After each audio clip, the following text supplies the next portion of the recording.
नमस्कार साथियों, अपनी यूनिवर्सिटी के इस अपने प्लेटफॉर्म पे आप सभी का स्वागत है। आज से अपन ने एक सीरीज शुरू की है, आगाज सीरीज। आने वाली जो स्कूल व्याख्याता भर्ती है, जो स्कूल व्याख्याता का जो एग्जाम होने वाला है, अभी भर्ती आने वाली है, उसकी शुरुआत अपन ने कर चुके हैं। और वो शुरुआत करते हैं अपन जो एजुकेशन मैनेजमेंट है, फर्स्ट पेपर के अंदर आने वाला है, उसका 1 बाय 1 करके टॉपिक वाइज अपन तैयार करेंगे। जैसा कि कल मैंने आपको वीडियो के माध्यम से बताया था कि रोज 7 बजे अपन एक टॉपिक लेंगे और उसके ऊपर डिटेल से डिस्कस करेंगे। उसके बाद में आपको किसी प्रकार की प्रॉब्लम नहीं आएगी उसके अंदर। और ये जो सीरीज शुरू की है अपन ने, आगाज सीरीज, प्रथम प्रश्न पत्र है उसके लिए, ये आपके लिए निःशुल्क रहेगी। इसका किसी प्रकार का चार्ज नहीं रहेगा। ये यूट्यूब पे रहेगी और यूट्यूब पे ये रोज डेली 7 PM पे आएगी। तो आप और आपके जितने भी शुभचिंतक हैं, अपने साथी लोग हैं, उन सभी तक ये सूचना है वो साझा कर दें, ताकि सभी को इसमें बेनिफिट हो सके, सभी को फायदा हो सके। तो सभी को आप इसको साझा कर सकते हो। और मेरा ऑडियो वीडियो के लिए है तो आप एक बार बता दें, ताकि अपन क्लास को आगे कंटिन्यू कर सके।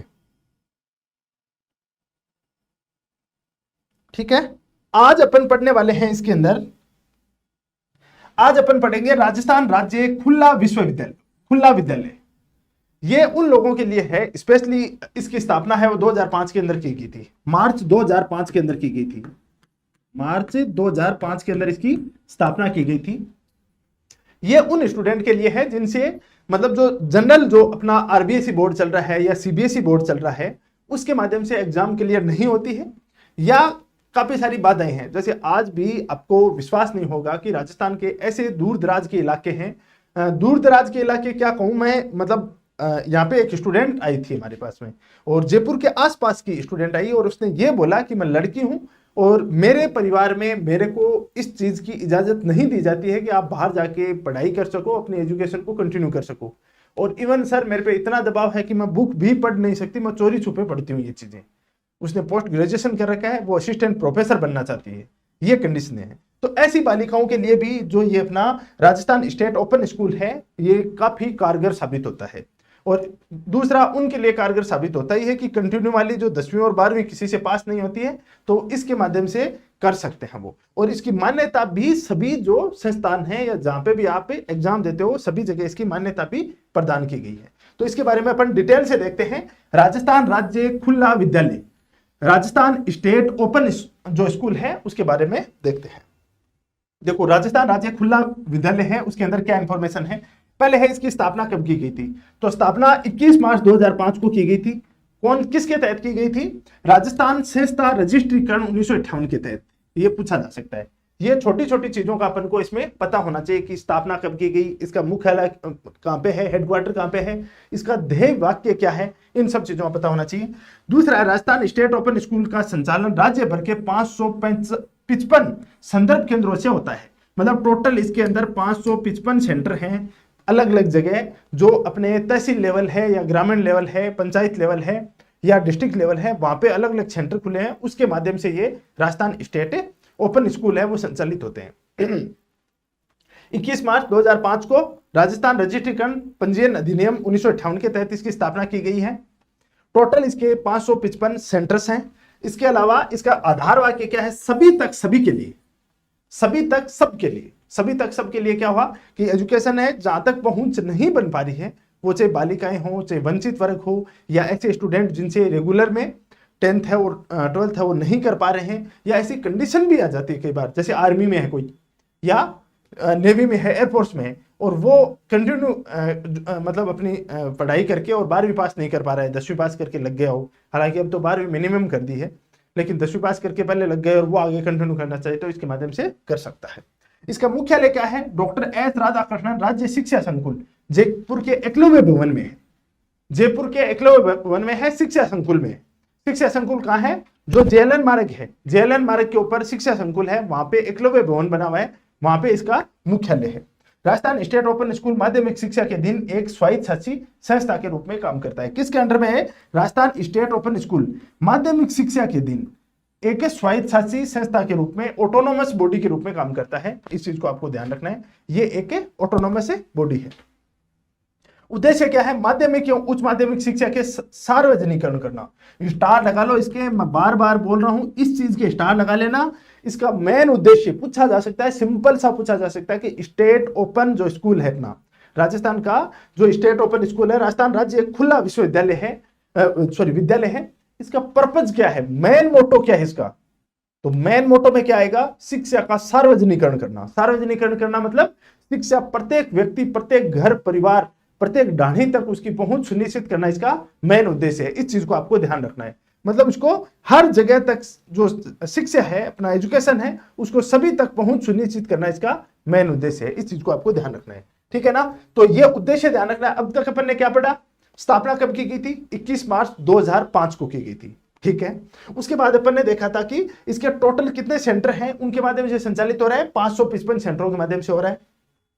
आधार वाक्य क्या है? सभी तक सबके लिए, सभी तक सबके लिए। और इसका उद्देश्य भी यह हो गया कि शिक्षा का सार्वजनिकरण करना। माध्यमिक शिक्षा है उसका सार्वजनिकरण करना, मतलब सभी लोगों तक उसकी पहुंच सुनिश्चित करना इसका मुख्य उद्देश्य है। इस चीज को आपको ध्यान रखना है। इसका HQ हेडक्वार्टर की बात करें तो एकलव्य भवन, एकलव्य भवन का है शिक्षा संकुल, श्री डॉक्टर राधाकृष्ण शिक्षा संकुल है, JLN मार्ग जयपुर के अंदर, वहां पे एकलव्य भवन के अंदर इसका मुख्यालय है। उसके बाद आता है इसका जो संगठनात्मक ढांचा क्या है, ये कैसे काम करता है।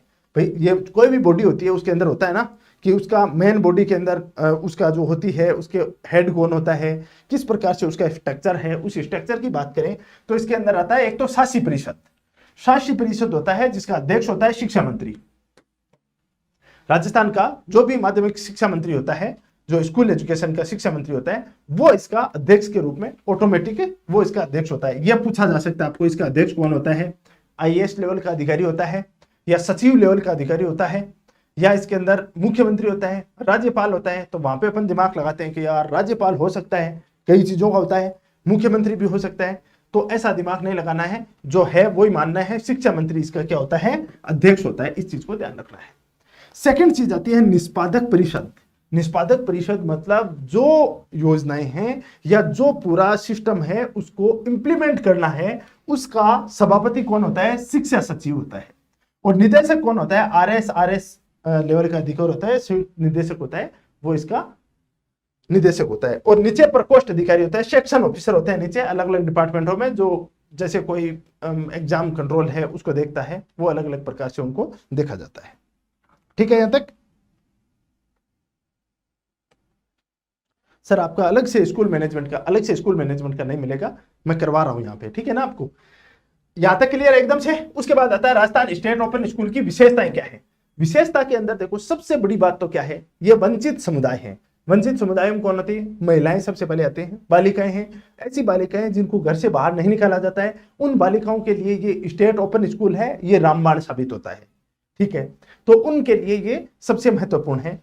इसके अलावा इसकी विशेषता क्या है? इसमें लचीलापन है। लचीलापन मतलब इसमें इतनी रिजिडिटी नहीं है, जो कि कंटिन्यू कोर्स चलने वाला है उतनी रिजिडिटी नहीं देखने को मिलती है।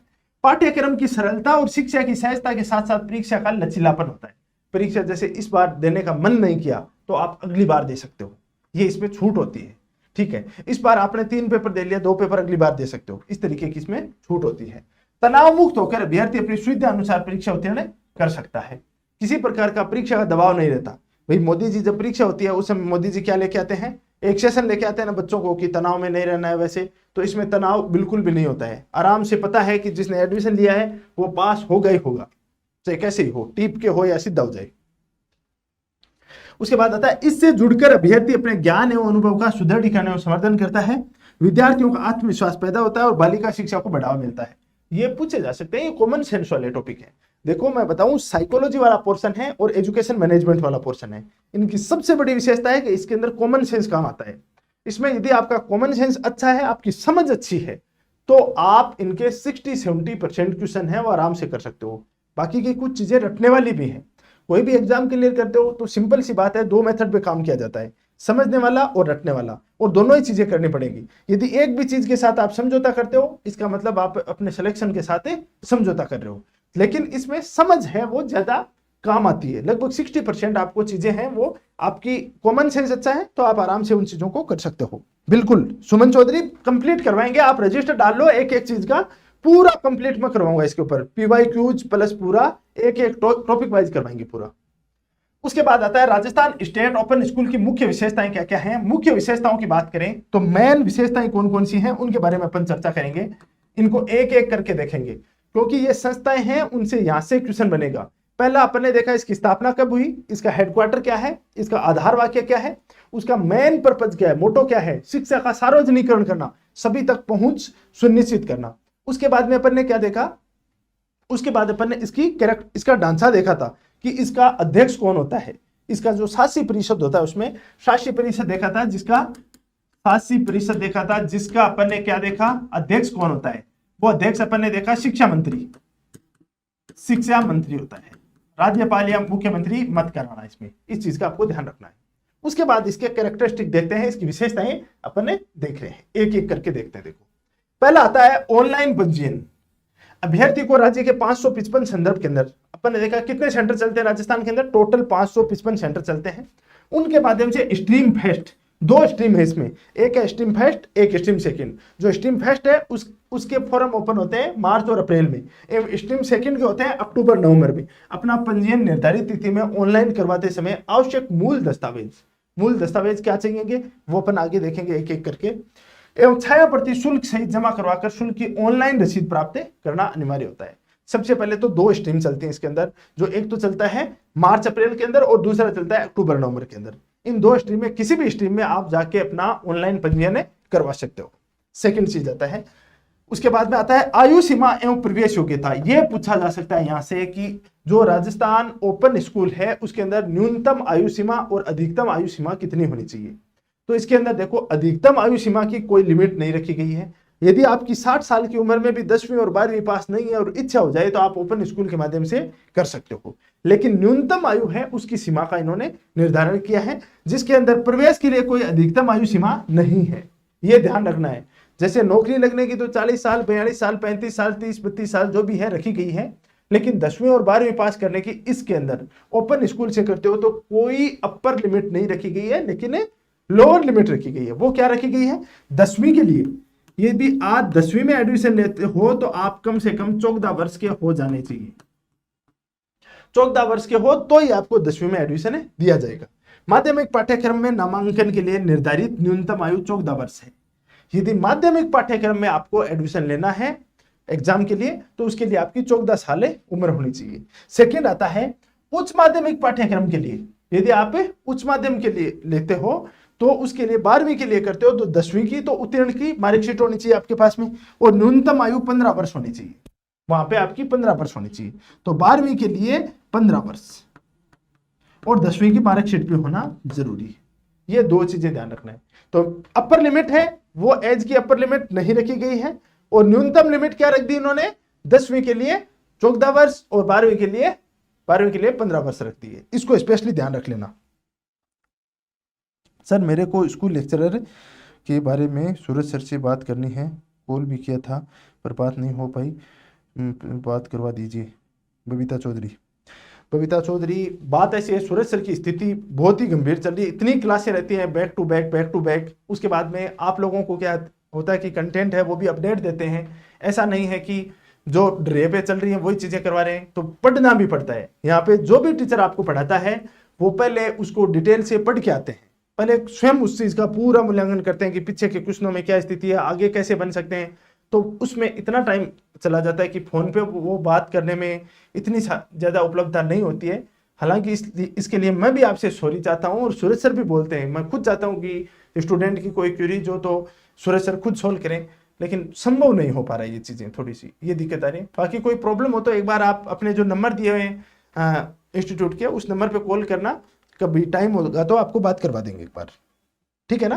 बाकी आप थोड़ी सी परिस्थितियां समझा करो कि आपके लिए ही कर रहे हैं वो, यदि बात नहीं कर पा रहे हैं तो आपके लिए ही कहीं न कहीं या तो कंटेंट तैयार कर रहे हैं या चीजें तैयार कर रहे हैं कि किस प्रकार का अप्रोच अपन को रखना चाहिए।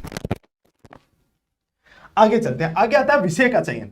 अब देखो अपन क्या करते हैं, 12वीं जब पास करते हैं तो उस समय अपने 2 चीजें तो कंपलसरी होती हैं, हिंदी और इंग्लिश का पेपर तो पास करना अपने लिए क्या होता है, कंपलसरी होता है।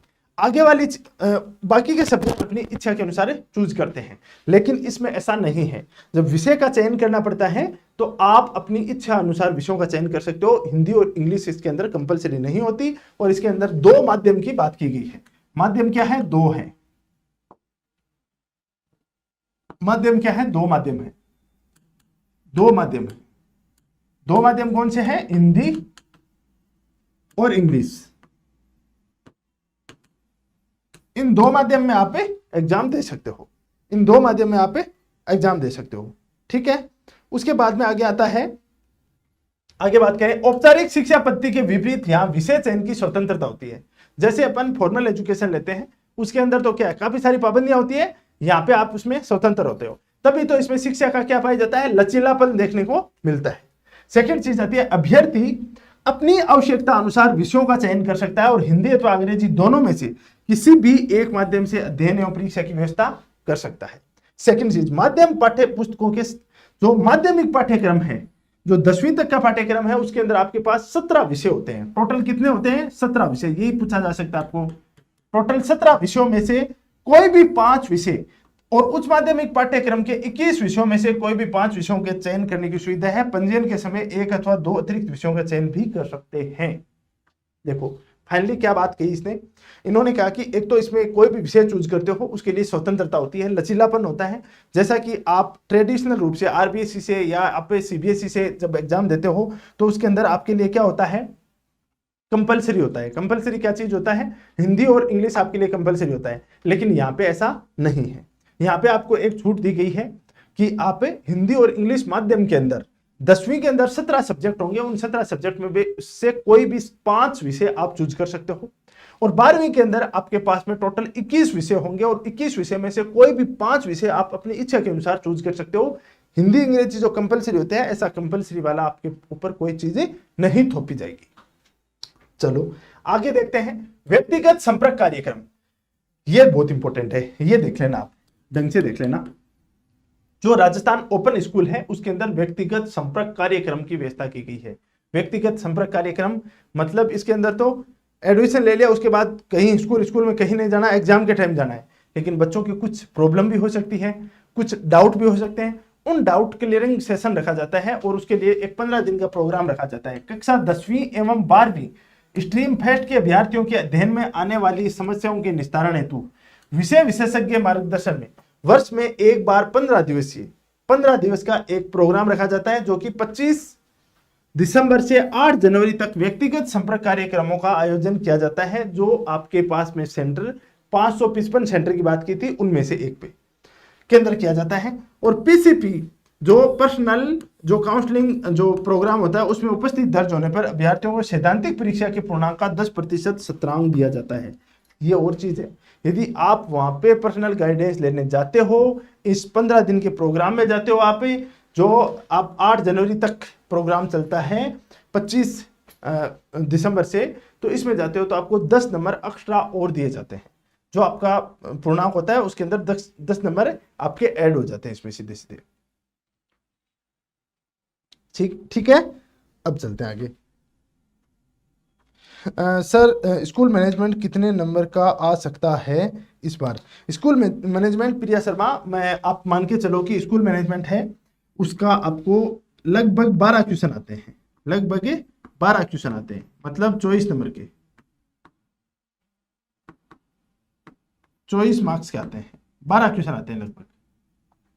ठीक है, अब आता है प्रवेश की वैधता। प्रवेश की वैधता क्या है? अभ्यर्थी का प्रवेश 5 वर्ष तक मान्य रहेगा। एक बार आपने एडमिशन ले लिया इसमें 10वीं के लिए और परीक्षा नहीं दे पाए, दूसरे साल दे दो, दूसरे साल नहीं दे पाए, तीसरे साल दे दो, और तीसरे साल नहीं दिए, चौथी, 5 साल तक आपके लिए मान्य रहता है। मतलब 5 साल तक आप उसमें एग्जाम दे सकते हो, ये उसके लिए वैधता रहती है। उच्च माध्यमिक स्तर की सार्वजनिक परीक्षा के लिए अधिकतम 9 वर्ष अवसर दिए जाते हैं और वर्ष में 2 बार परीक्षा का आयोजन किया जाता है। साल में 2 बार तो परीक्षा होती है। 10वीं वाले को 5 साल का मौका दिया जाता है कि 5 साल तक आप पास कर लो, और 12वीं वाले को 9 साल तक, 9 साल तक धक्के खाते रहो, हम आपको कुछ नहीं कहेंगे, आप आराम से दे दो उसका, तो उनको 9 साल का टाइम पीरियड दिया जाता है। आगे आता है सत्रांक। सत्रांक मतलब कक्षा 10 एवं 12वीं स्ट्रीम फेस्ट के अभ्यर्थियों के लिए सत्रांक सैद्धांतिक के पूर्णांक का 10% है और 12वीं के सैद्धांतिक परीक्षा सत्रांक का इसमें के अंदर 33% अंक लाना अनिवार्य होता है प्रायोगिक परीक्षा में अलग अलग तरीके से। जैसे 10वीं वाले उनके तो 10-10 अंक भेजे जाते हैं। शतरंग का मतलब होता है कि यदि आप 15 दिन वाले उस प्रोग्राम में जाते हो तो वो 10 नंबर का एक शतरंग भेजा जाता है। उसमें से कितने नंबर देते हैं, 7 देते हैं, 8 देते हैं, 9 देते हैं, 10 में से 10 देते हैं, वो उनके ऊपर डिपेंड करता है। और 12वीं क्लास होती है, उसके अंदर 33% हैं वो मिनिमम आपको 33% होते हैं वो प्रायोगिक परीक्षा होती है, उनके अंदर आपको लाने होते हैं, वो उसका अलग से सेक्शन होता है। अब आता है क्रेडिट स्थानांतरण। क्या होता है? Transfer of the credit, TOC.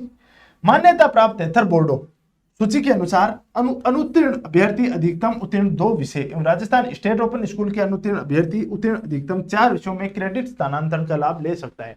ये क्रेडिट स्थानांतरण क्या होता है? क्रेडिट स्थानांतरण का मतलब है कि आपने पहली बार 10वीं परीक्षा दी और उस 10वीं की परीक्षा में क्या हुआ कि आपके 5 विषय थे। 5 विषय में से क्या किया आपने, 3 विषय में तो आप पास हो गए, ठीक है, और 2 विषय में क्या हो गए, फेल हो गए। तो अगली बार आप इसमें यह प्रावधान किया गया है कि वो 2 विषय फेल वाले हैं ना, वो ही दे सकते हो, वो ही मतलब दे सकते हो आप। ये यदि आप उन्हीं को चलाना चाहो तो वो चल सकते हैं आपके साथ में। और लेकिन इसने एक बात बोली कि जो स्टेट ओपन है उसके तो 4 विषयों का क्रेडिट आप ले सकते हो और उसके अंदर बाकी के होते हैं, उसके अंदर क्या क्या है, अधिकतम उत्तीर्ण 2 विषयों का क्रेडिट आप पीछे वाला जोड़ सकते हो। यह आपके लिए सुविधा उपलब्ध करवाई गई है। सबसे इजी सब्जेक्ट है एजुकेशन मैनेजमेंट, और एजुकेशन मैनेजमेंट आप ढंग से पढ़ के चलेंगे 12 से 15 क्वेश्चन आते हैं इसके, मतलब कुल मिला के आप मान के चलो कि 24 से 30 नंबर का एजुकेशन मैनेजमेंट आता है। 1 या 2 क्वेश्चन की मैं कहता नहीं, बाकी का आपका सिंगल क्वेश्चन मैं गलत नहीं होने दूंगा। 1 बाय 1 एक एक करके सभी योजनाएं सरकार के द्वारा जो इनिशिएटिव लिए गए हैं, विभिन्न संस्थाएं हैं, जो आपका RT right to education act है, सबका सब आपको रटवा दूंगा, समझा दूंगा। उसकी एक एक चीज है, उसकी समझ कैसे, कॉमन सेंस कैसे डेवलप होता है, वो सब की सब चीजें तैयार करवा दूंगा। उसके बाद आता है मान्यता। इसको मान्यता कौन कौन देता है, किस किस के द्वारा ये मान्यता प्राप्त है, इस चीज का भी अपन को पता होना चाहिए। Rajasthan state open school Jaipur कक्षा 10वीं 12वीं के पाठ्यक्रम एवं प्रमाण पत्रों को भारतीय विद्यालय शिक्षा बोर्ड मंडल, कोब्स, मानव संसाधन विकास मंत्रालय MHRD, NIOS, BSER तथा अन्य राज्य बोर्डों के समकक्षता प्राप्त होती है। तो आप यदि राजस्थान स्टेट ओपन बोर्ड से 10वीं और 12वीं की है तो ऐसी किसी प्रकार की चिंता नहीं करनी चाहिए कि हमें कोई मान्यता नहीं देगा। जितनी भी संस्थाएं हैं उन सब ने इसके लिए क्या दे रखी है, मान्यता दे रखी है, उनको अप्रूव कर रखा है। वहां से यदि आप डिग्री लेके कहीं जाते हो तो आपको कंसीडर किया जाएगा उसके अंदर। ठीक है, यहां तक।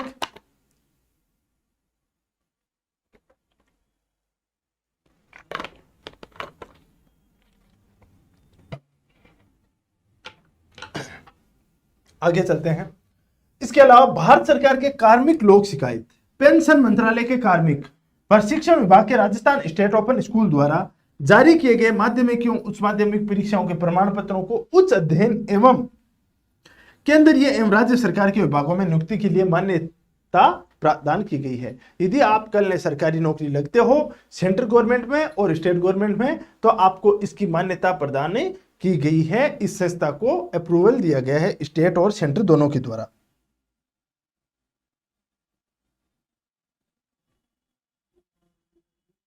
बबीता बोले सर इसकी PDF मिलेगी क्या? बिल्कुल PDF मिलेगी, और इसकी PDF कहां मिलेगी वो भी मैं आपको बता देता हूं। इसकी PDF कहां मिलेगी? RPSC विद सुनील सर, आप टेलीग्राम चैनल ज्वाइन कर लेना, टेलीग्राम चैनल ज्वाइन कर लेना RPSC विद सुनील सर। इसके ऊपर आपको इसकी PDF मिल जाएगी।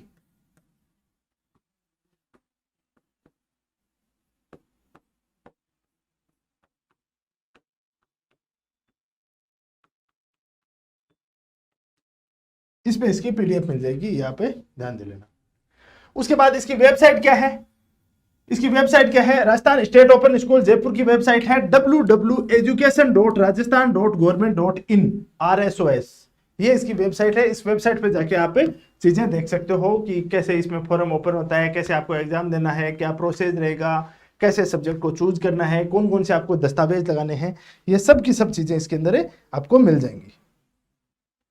ठीक है, अब देखो आगे देखते हैं। राजस्थान सरकार के निर्देशानुसार पाकिस्तान के नागरिक निम्न श्रेणियों के आधार पर पंजीयन के लिए पात्र हैं। मतलब पाकिस्तान के नागरिक हैं वो भी इसके लिए पात्र हैं। यहां से वो जो अपना राजस्थान स्टेट ओपन स्कूल है उससे 10वीं और 12वीं पास कर सकते हैं, लेकिन उसके लिए उन्होंने एक शर्त रखी है। वो शर्त क्या है वो देखते हैं अपन। पाकिस्तान में अल्पसंख्यक समुदाय, मतलब यहाँ पे इंडिया में अल्पसंख्यक कौन है, मुस्लिम है, ईसाई है, सिख है, ये अल्पसंख्यक समुदाय में आते हैं। वैसे पाकिस्तान में अल्पसंख्यक कौन है, बौद्ध है, हिंदू है, ये अल्पसंख्यक में आते हैं। तो पाकिस्तान के अल्पसंख्यक समुदाय हिंदू, सिख, ईसाई और बौद्ध हैं, वो यहाँ पे पंजीयन करवा सकते हैं। भारतीय नागरिकों से विवाहित पाक महिलाएं, यदि कोई इंडिया का व्यक्ति और पाकिस्तान की महिला से उसने शादी कर ली हो तो वो महिला यहाँ पे 10वीं और 12वीं के लिए पंजीयन करवा सकती है, वो यहाँ पे उसको मान्यता प्राप्त है। भारत में जन्मी पाक महिलाएं जो विधवा अथवा तलाकशुदा होकर वापस भारत आ गई हों, ऐसी महिलाओं को भी यहाँ पे छूट दी गई है, जिन्हें विशेष परिस्थितियों में भारत सरकार द्वारा स्थायीवास प्रदान किया गया है। स्थायीवास एलटीवी एवं भारतीय नागरिकता प्राप्त उद्देश्य से भारत में रह गए हैं उनके बच्चों को Rajasthan state open school Jaipur में विदेशी नागरिकों हेतु निर्धारित शर्तों एवं पात्रताओं के अनुरूप प्रवेश दिया जाएगा। तो ये जो पाकिस्तान के नागरिक हैं वो भी यहाँ पे इस 10वीं और 12वीं के अंदर एडमिशन ले सकते हैं। उसके बाद आता है पुनः प्रवेश की। राजस्थान स्टेट ओपन स्कूल के पंजीकृत अभ्यर्थी जो निर्धारित 5 वर्ष पूर्ण हो जाने पर भी पाठ्यक्रम उत्तीर्ण नहीं कर पाए हैं, वे नवीन सत्र में पुनः एक बार प्रवेश लेकर नियमानुसार पंजीकरण करवा सकते हैं। यदि कोई 5 साल तक भी पास नहीं कर पाया हो 10वीं, कि भूल गए हो एडमिशन लेके या हो नहीं रही हो, तो वो बाद में पुनः भी उसमें एक बार एडमिशन ले सकता है। उसके बाद आता है इसमें औद्योगिक प्रशिक्षण संस्थान ITI कोर्स, जो अपना राजस्थान स्टेट ओपन स्कूल है उसके द्वारा औद्योगिक प्रशिक्षण संस्थान ITI कोर्स है वो भी संचालित किया जाता है। उसमें क्या है, national council for vocational training, इसके अंदर क्या होता है, व्यावसायिक शिक्षा को बढ़ावा दिया जाता है, से मान्यता प्राप्त पाठ्यक्रम का प्रथम वर्ष द्वितीय सेमेस्टर पूर्ण से उत्तीर्ण करने के पश्चात अभ्यर्थी राजस्थान स्टेट ओपन स्कूल से कक्षा 10वीं के अंग्रेजी एवं हिंदी विषय तथा 12वीं के केवल अंग्रेजी विषय की परीक्षा उत्तीर्ण करने पर ही समकक्ष में उत्तीर्ण माना जाएगा। साथ में इसमें समकक्षता की उस स्थिति में दे है कि जब हिंदी व अंग्रेजी की परीक्षा कक्षा 10वीं और 12वीं में तथा ITI के उत्तीर्ण वर्ष के साथ अथवा उसके बाद उत्तीर्ण हो तो उसको भी मान्यता इसमें प्रदान की जाएगी। तो ये कोर्स भी इसके द्वारा संचालित किया जाता है। नेक्स्ट आता है प्रोत्साहन पुरस्कार। ये इंपॉर्टेंट आता है, इसमें से क्वेश्चन पूछा जाता है कि राजस्थान स्टेट ओपन स्कूल है उससे यदि कोई राजस्थान के अंदर फर्स्ट नंबर आता है या सेकंड नंबर आता है, डिस्ट्रिक्ट में फर्स्ट आता है और सेकंड आता है, उनको अलग अलग पुरस्कार दिए जाते हैं। वो कौन से पुरस्कार हैं देखते हैं। Rajasthan state open school Jaipur से कक्षा 10वीं और 12वीं में राज्य, जिला, खंड स्तर पर सर्वाधिक अंक जिसमें न्यूनतम 60%, ऐसा नहीं है कि सर्वाधिक अंकों के अंदर जो सबसे अधिक अंक प्राप्त करने वाला 58% ले आए तो उसको इनाम नहीं मिलेगा। मिनिमम 60% तो आने जरूरी है, बाकी उस साल में जो स्टूडेंट है उनके अंदर सबसे अधिक अंक प्राप्त करने वाले को प्रत्येक स्तर पर कक्षा 10 में 2 व कक्षा 12 में 2 कुल 4 अभ्यर्थियों को मीरा और एकलव्य पुरस्कार से सम्मानित किया जाता है। क्या है देखो, 10वीं के अंदर फर्स्ट नंबर पे लाया जाता है उसको एकलव्य और मीरा पुरस्कार दिया जाता है, जिसमें प्रथम श्रेणी वाले को 21,000 और द्वितीय श्रेणी वाले को 11,000 रुपए दिए जाते हैं। जिला स्तर पर प्रथम को 11,000 और द्वितीय को 5100 रुपए और खंड स्तर पर प्रथम को 5100 और द्वितीय को 3100 रुपए दिए जाते हैं। वहीं 12वीं की बात करें तो 12वीं वाले को एकलव्य और मेरा पुरस्कार में 21,000 रुपए और 11,000 रुपए सेम वही इसके अंदर सेट रहेगा। मेरा पुरस्कार लड़कियों को तथा एकलव्य पुरस्कार लड़कों को दिया जाता है। राज्य स्तर पर पुरस्कार प्राप्त करने वाले अभ्यर्थियों को स्थान पर उनके गृह जिलों के द्वितीय स्थान प्राप्त करने वाले अभ्यर्थियों को जिला स्तर पर मेरा एकलव्य पुरस्कार दिया जाता है। तो मेरा पुरस्कार है वो तो लड़कियों को दिया जाता है और एकलव्य पुरस्कार लड़कों को दिया जाता है, इसमें ध्यान रखना है। और एक बार ये आप देख लो कि इसके अंदर जो चीजें हैं इसमें कितनी राशि दी जाती है। तो राज्य स्तर पर प्रथम पुरस्कार में 21,000 और द्वितीय पुरस्कार में 11,000 रुपए दिए जाते हैं। क्लियर है यहां तक? अब अपन आगे चलते हैं। पाठ्यक्रम क्या आता है इसमें। राजस्थान स्टेट ओपन स्कूल के माध्यमिक और उच्च माध्यमिक पाठ्यक्रम में तो कुल 38 विषयों को अध्ययन योजना एवं परीक्षा योजना में समाहित किया गया है, जो कि अपन ने देखा था। टोटल इसमें 38 विषय हैं वो इसमें सम्मिलित किए जाते हैं। अध्ययन सामग्री मुद्रित है वो education.rajasthan.government.in है, इसके ऊपर मिल जाता है। Rajasthan state open school Jaipur द्वारा पाठ्य पुस्तकें निःशुल्क उपलब्ध करवाई जाती हैं। स्ट्रीम 2 में पंजीकृत अभ्यर्थियों को पुस्तकें दे नहीं है। तो इसके अंदर यह भी पूछा जा सकता है कि इसके अंदर क्या 10वीं और 12वीं दोनों के स्टूडेंटों को निःशुल्क दी जाती हैं? नहीं। इसने बोला है कि Rajasthan state open school Jaipur द्वारा पाठ्य पुस्तकें निःशुल्क उपलब्ध करवाई जाती हैं। स्ट्रीम 2 में पंजीकृत अभ्यर्थियों को पुस्तकें दे नहीं है। इसमें इस चीज को आपको ध्यान रखना है।